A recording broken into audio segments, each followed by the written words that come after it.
kay Ate Jo. Kay Ate Jo. Kay Ate MK. Kay Ate Eka. Ito naman kay Ate Eka.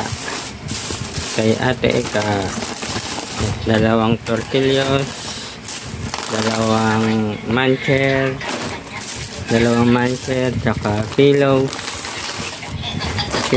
Yan, pillows. Tsaka nakita ko kasi parang paborito mo to eh, Ate Eka eh. Itong Nissin na seafood yan. Binilang kita na to, Ate Eka. Yan. Nissin na seafood. Tsaka to, beef. Parang nakita ko kasi sa bagahe mo meron kang ganito, kaso cup noodles naman yun. Ito ginawa ko sa'yo. Ito yung binili ko sa'yo, yan. Yan, pagpasensya mo na, Ate Eka. Ayun ang aking nakayanan, ha. Thank you sa iyong pag-ibita sa akin sa Kabanatuan. Medyo ako doon, nasayahan. Ingat ka palagi dyan. Ingat ka palagi, Ate Eka. Bye bye. Ito kay Ate Jo. Kay Ate Jo to.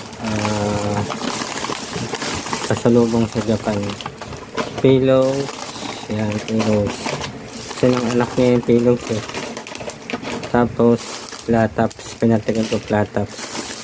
Tapos, pancit canton, tortillos. Yan, tortillos. Yan, pancit canton. Narinig ko kasi gusto niya ng pancit canton. Yan. Saka to si chili. Masarap to eh. Si chili masarap. Saka nagaraya. Paborito niya yung nagaraya. Yan. Saka manter. Yan, manter.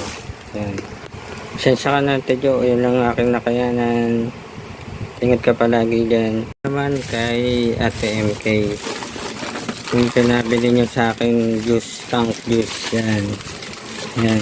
Paborito niya daw yan. Saka dalawang tortillos. Yan.